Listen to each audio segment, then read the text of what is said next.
everyone, I'm Hugo. And I'm Jake. And why did you? That was a weird inflection. Hugo? Am I Hugo? We don't know. And this is Ask Hugo number 39. We've been here for almost 40 of these. That's amazing. So, oh god, we're gonna have to buy a fucking Mazda Miata pretty soon. that's the 5th time you've made the middle-aged joke in regard to numbering. Yeah, but have I used the Mazda Miata? I used because my dad turned 40 and wanted a Mazda Miata. So I don't know if I've used that more than once, but in my head, that's the midlife crisis car. Okay. He never bought one. In fact, he ended up getting just a shitty car because he thought it was more economical. Well, and then true story. My not legal to drive brother took that car, we lived kind of in a rural area, so he drove into town with his friends in that car without my father knowing, and had literally, it's in the police report, low-speed chase with the cops. He was going like 25 miles an hour through a subdivision and didn't stop for the cops for like 5 minutes and then stopped. And then they're like, what are you doing? You know what? I've met your brother. I believe that story. So, yeah. Without further ado, let me answer some of your questions. E3? It's not really a 3 though. It's more like a mirrored E. That Cheape asked Hugo, should I get a deep fryer? This is the easiest question I've ever been made to read to you. You should, and obviously you're gonna go, oh, of course Hugo and Jake say yes, get a deep fryer. They're a bunch of fatties. True, you're not wrong. Hey, I have a Fitbit now. It's a thing. But quite honestly, so... I do think a deep fryer is like if you have a kitchen and you want like appliances out of the appliances, like a blender, a toaster oven, and a fryer are like things you should have, honestly. And like a slow cooker if you actually. I don't have a deep fryer because I would use it. But I do deep fry in a cast iron skillet though if I want to fry. Sure. I just think the convenience of an actual fryer, you can get them for like $30, $40 for a cheap one, for a little tiny one. Stuff if you're gonna eat pizza rolls or chicken nuggets or something that's terrible for you, you might as well have it like the right way. And honestly, see, you say pizza rolls and chicken nuggets, and I think about making my own beer batter for some fish. Sure. We're on different wavelengths, Well, see, but the point is fry your food. This is what I'm saying. It's a versatile tool. It's a tool for both the fat, lazy fuck who gets frozen food and someone who actually wants to go out of their way and make something that's good. So the fat, ambitious fuck. Yes. So would be the second one. Deep fryer, excellent addition to any fat piece of shit's kitchen. And also skinny piece of shit's kitchen, because you can fry vegetables. Yeah, there you go. MTG Grey Fox, who clearly does shitty Minecraft Let's Plays. My mother found out I was an atheist when they saw me watching your videos. Now she wants me to tell all of my family members that I'm an atheist. What should I tell them when I do? This is a really good question, and I'm glad that we outed you. I am very confused by your mom's reaction to this. What a strange thing. Is she trying to shame you? Is she trying to it's definitely a shame tactic to try to, well, you're wrong, everyone else is Christian, sort of bullshit. I mean, if she's honestly making you do it and you're under her roof and it's like a situation where like, yeah, I'm going to have to do this, I'd just tell them, yeah, my mom is making me tell everyone I'm an atheist. I don't believe in God. Just sorry, I had to let you know that. She's making me. And at the end of the day, that's on her for making you tell them. I don't know why she'd force you into awkward potential conversations, and if they want to... Because she thinks the peer pressure is going to work. Maybe. Don't let it work, because the peer pressure is... If you need to be forced by peer pressure to re-believe in a thing, the thing isn't true. Yeah. It just isn't true. That's usually the case. Yeah, so sorry that you're being put in that situation. I don't know what she's thinking. That I can't even imagine a situation where that would be an effective tactic. At best, maybe. Also, that's shitty parenting. That is. Honestly, your mom's fucking garbage. At best, that would cause someone who's really timid to maybe be like, okay, maybe I was wrong, and lie about that and say that they're not an atheist anymore just because they don't want to have those awkward interactions. It's not going to change your mind. Right, and maybe you are, because you're asking what you should tell them. So what you should tell them is, Hugo kind of alluded to it, you should just be honest with them and be like, hey, my mom is making me tell you all that I'm an atheist, so here I am. If you have, but then follow that up, because I assume you're not gonna go to like a fucking meeting. You're gonna do it on like Facebook or something. Below that, or if it is a fucking intervention, just say, if you have any questions about this, feel free to ask. But there's no need to be hostile, because I'm not hostile to you. Like preempt the anger and the confusion, and just say, hey, if you have questions, more than happy to ask. And if you don't know the answer, say, I don't know. Like, and that's totally fine it's okay to not know, because they're going to profess that they do know, for sure. But all you can say is, like, I find that the fact that you say you know a thing that you clearly don't know to be dishonest. So I'm more comfortable saying I don't know than I do know, just for comfort. Yeah. And that's the way you handle that. You're welcome. Also, what episode was it? And was one of us saying something crazy? Oh yeah, was it? Because yeah, I guess that's fair. Maybe she's like, was it when I was tongue punching the butthole? Oh god. Really, you gotta really get. It's like crossing the finish line in a race. Next question. Holy fuck. Yeah, I know it's long. Let me just summarize this one. Essentially what it is this person and their significant other are having arguments about. The person who wrote the comment says everyone should have the right to free assembly as long as it is peaceful and no one is injuring others or the property of others, and their significant other, who is from another country, and in the States would be a minority, they're saying, I don't believe that groups like the KKK, white nationalists, stuff like that, should be able to congregate in public because they feel endangered or something like that. And they were talking about how to deal with this argument in the relationship. Now, that's an interesting question because, while I am an ardent free speech advocate, I can understand why someone on the other side could say, by definition, groups like that are hateful or whatever, so they shouldn't. I disagree with them, but at the very least, it's a discussion that I'm not going to just shut someone out of. But sure, it actually. By the way, your significant other does have, like, there's merit to that thought.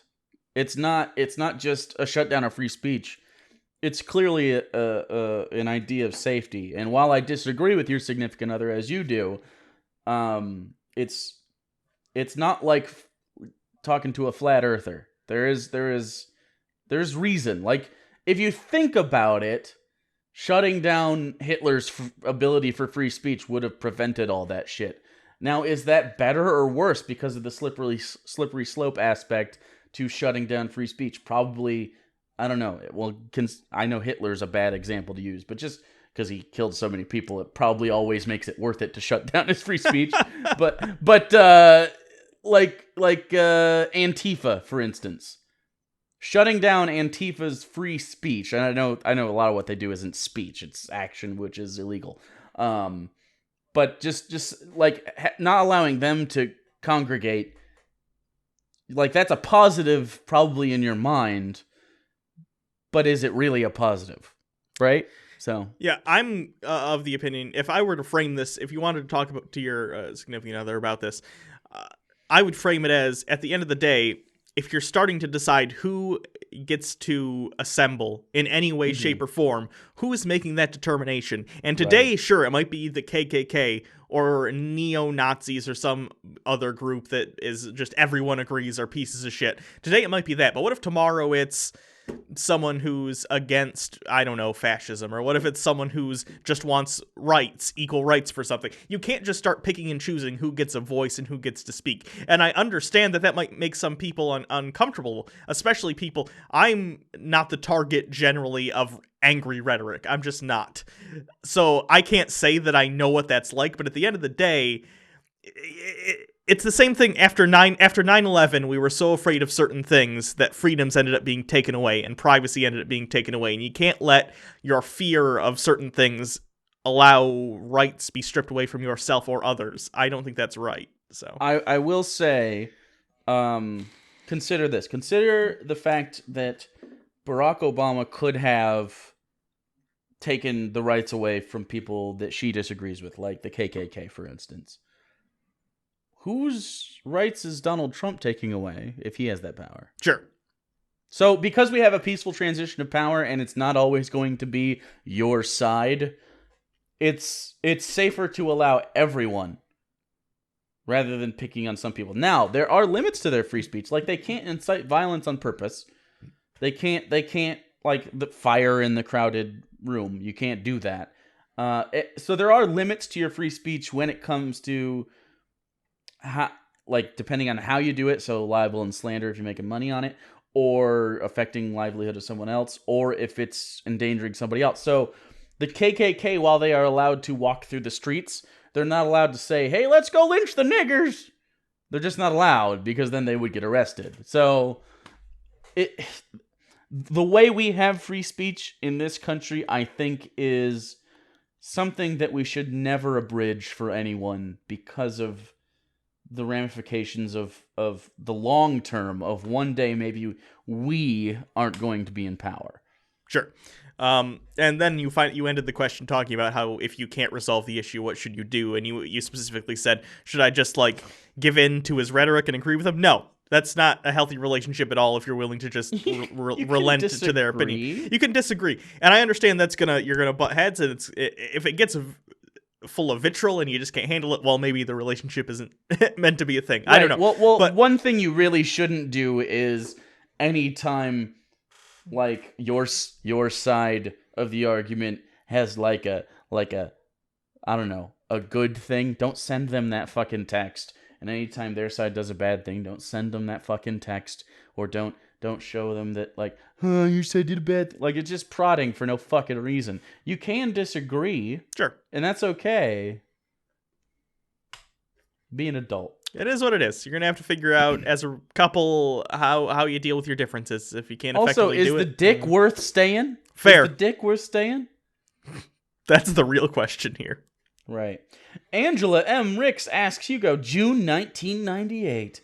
I was gardening and I dug up a Kit Kat wrapper, and it did have a dash between Kit and Kat. This was long before I knew anything about the Mandela effect. The Kit Kat Corporation actually just changed their logo sometime.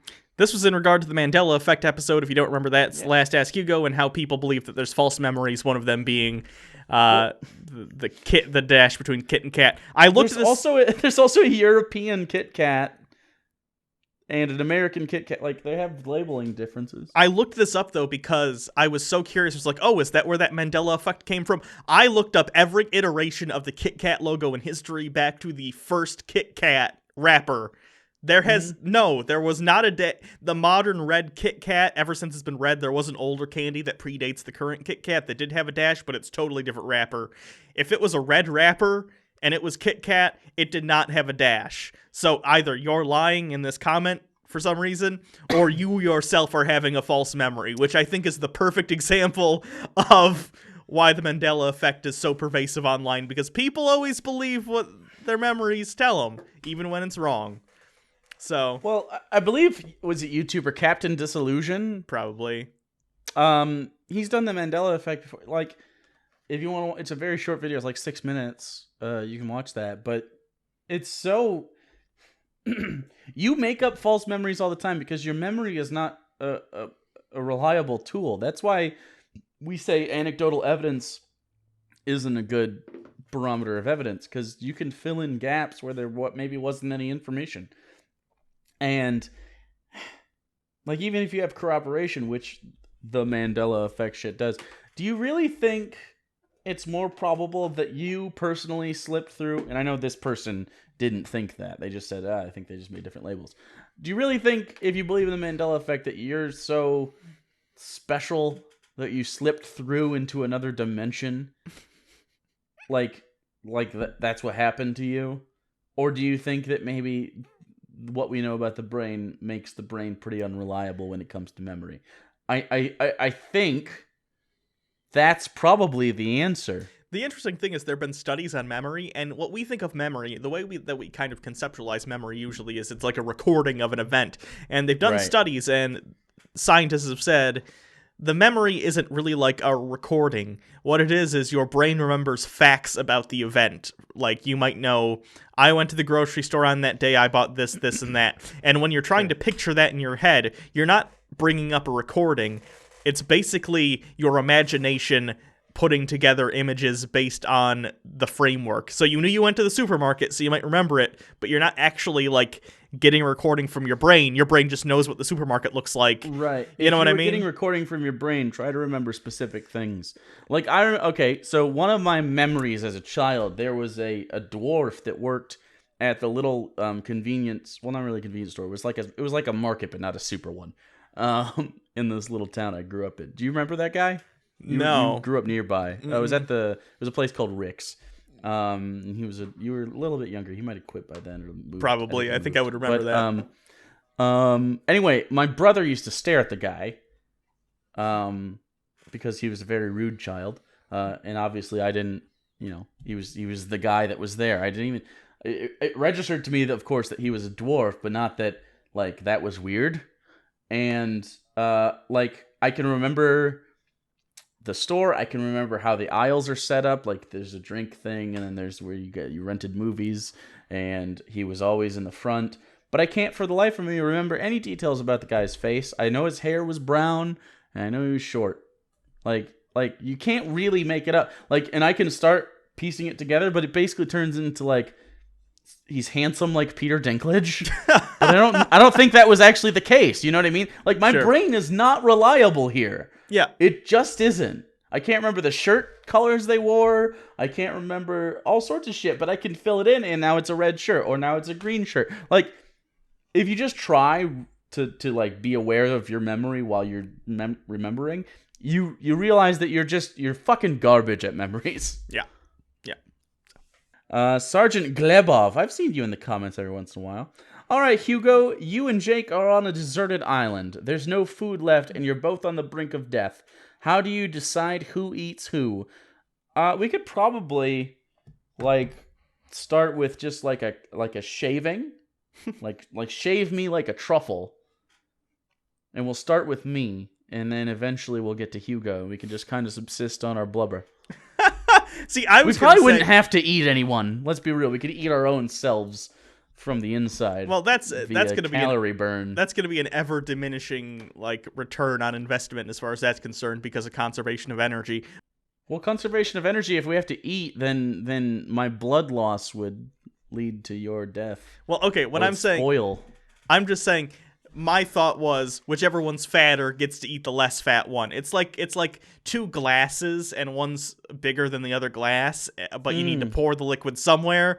You got to pour the smaller into the larger, not the reverse. So I think whichever we're both well marbled. Yeah. So I don't know, whichever one's fatter gets to eat the other one. So. The Cinema Bizarro. Hugo, how do you guys feel about the Truth campaign, especially when compared with the movement to legalize marijuana? I personally find them and other like-minded foundations annoying with how their ads tend to demonize cigarettes, as unhealthy a habit as it is, a la DARE tactics. I also find it a bit ironic that these campaigns exist alongside the various campaigns to legalize marijuana, which seems to carry similar risks of lung cancer, though exact data is understandably scarce. So, what's your take on it, or about tobacco restrictions in general? Are there tobacco restrictions, or are they telling you to restrict your intake of tobacco? Well, I'm assuming when they're talking about restrictions on tobacco, you're talking about things like plain packaging laws and the ways that they can advertise cigarettes.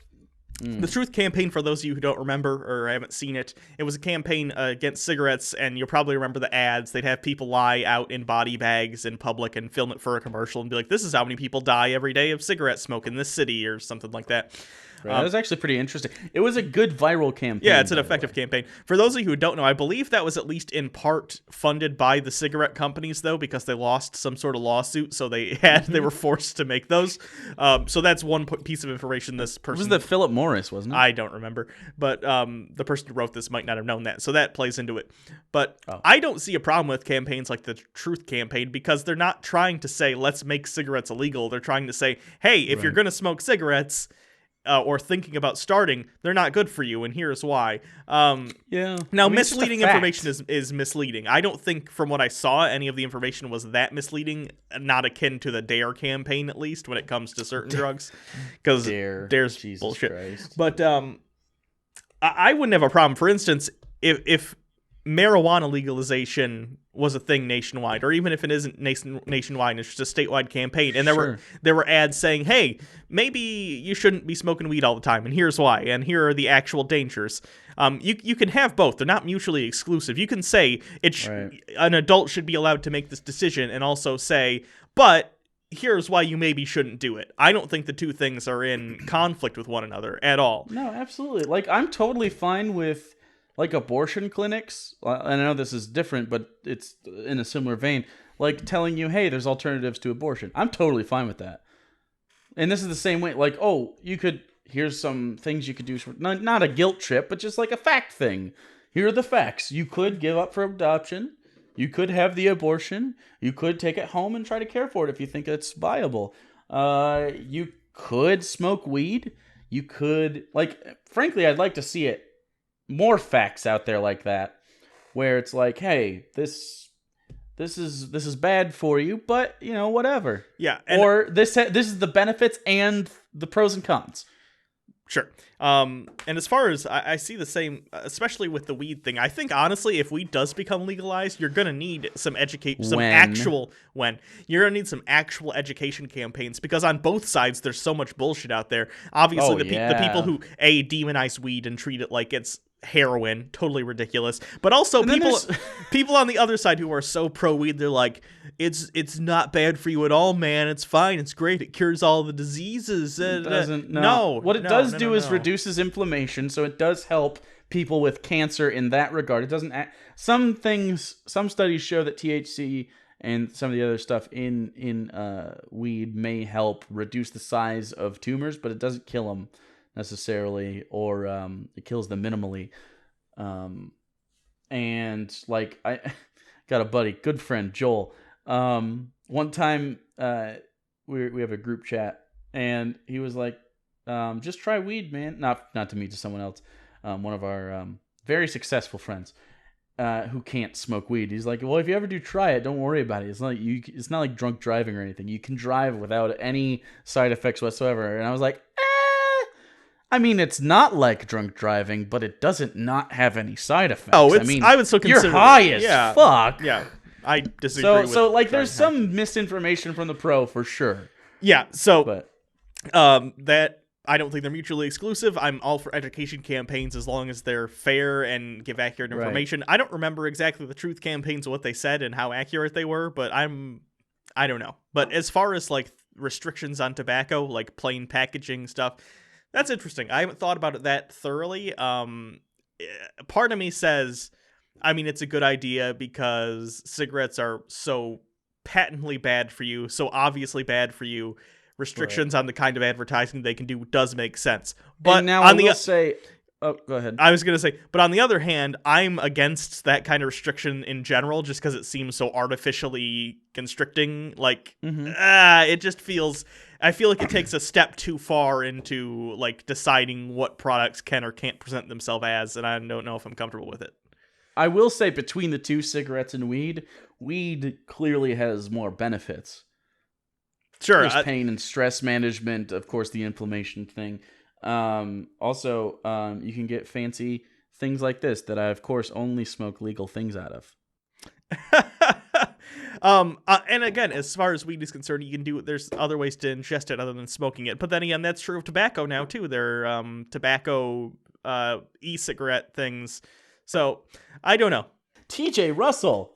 Hey Hugo, I'm gonna write too much and make Jake read it. Cool. I have a question about Christian presuppositionalists.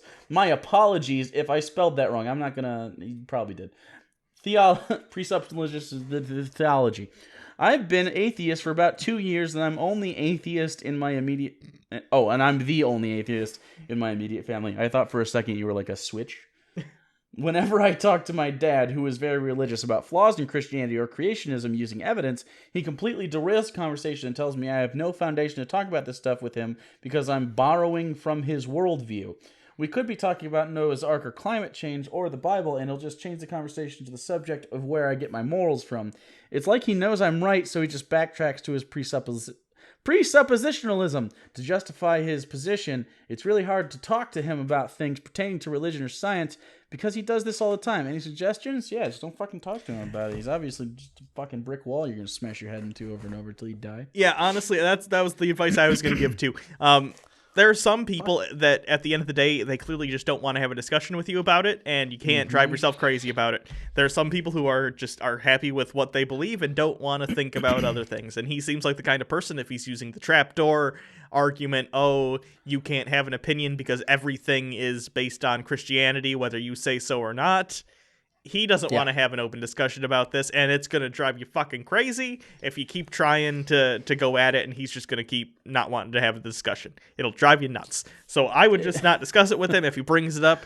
You can even say to him, listen, if you're just going to keep backtracking into that, I don't even want to talk about it because you're not willing to have an open discussion.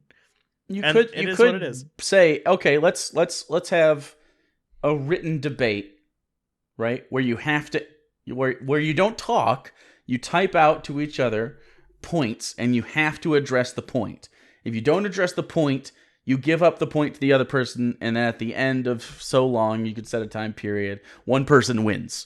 Doesn't mean they're right. It just means they win the debate. Doesn't mean their worldview is correct. And you could say this, and that way you can make him address your points. He's not going to do that. The dad's not going to do that. Yeah, he might. He might, though. I don't think he will. He's a man. And Hugo is a halfling. Men are very competitive. I don't think halflings run around and they vape oregano. I've dealt with this before too, which is just yeah. You're probably gonna have to just deal with the fact that he's obstinate and not have a discussion about it. It is. Hugo's parents are religious, and my mom believes in ghosts. We've been there. It's just a no-go. Like my mom, there's no way to convince these people. Like the only way they can do it, you have to do it for yourself. And most people know this. It wasn't somebody else. It might have been someone else telling you, hey, there's information here, and you got curious. But it was you that, like, thought about it internally. You don't listen to Neil deGrasse Tyson one time and you go, okay, everything I know is wrong. Oh, weird. Fourth dimensional objects are interesting. I guess God doesn't exist. So, yeah. You guys know about fourth dimensional stuff? You know about that? I don't care. Oh, it's really interesting. So good. I'll tell you about it at the end of this. All right. So good luck, but yeah, that's probably not going to go anywhere. But that's the end of the questions for this week. So as always, so fourth dimensional. Hold on. Okay. Okay. So a line is a two-dimensional object held in place by two zero-dimensional points or one-dimensional points. Yeah. Right. Okay. So a square. Or it's a one-dimensional held by 0 points. A square is a two-dimensional held by four one-dimensional lines. Yeah. Right? So a cube, right? Three-dimensional, is six. Three-dimensional, six two-dimensional sides. A fourth-dimensional object, a fourth-dimensional cube, imagine like a prison cell, is made of 8 three-dimensional cubes. Yeah, I've seen those are the sides. I know, but many people probably haven't. So I was watching a couple podcasts with Neil on it, and so if you were a member of the fourth dimension, you could walk out of a three-dimensional prison cell. You could just step out of it. But if you were in a fourth dimensional prison, it'd just be cubes around you. But there's a way to visualize this, but it still doesn't make sense because we can't actually. It's called a tesseract if you want to Google it. Yes, it's really interesting. I would suggest if anyone's interested in concepts like that, there's a book called Flatland that I read that's very interesting. And how that illustrates it is it's a guy who lives in a two-dimensional world being visited by someone from a third-dimensional world who then brings him into the third dimension so he can see his own world from the perspective of a third-dimensional person. It's very interesting concept. Anyways. So you can always follow us on Twitter at Bible Reloaded. You can follow Hugo Reloaded, and you can also subscribe to the channel to get more of us ripping off concepts from Neil deGrasse Tyson. He didn't come up with that. And oregano. You can always donate to our Patreon campaign. We do a once-a-month patron-only hangout, which is a lot of fun, and we also give Loot Crate-style monthly things. Click on the links. $10 gets you a gram of oregano. No, it does not. No, it does not. Just for anyone watching, no, it doesn't. It does not. I actually think it might be illegal to resell prepackaged dry oregano. Why would that be? It's just Because you don't have a food license. Oh, that's probably true. Anyway, so until next time, I'm Hugo. Jay! Ask Hugo 29. Bye, everyone. Was it I thought it was 39. 39! No, you're dating a 29-year-old. When's the joke get old? Is it now? A couple before now.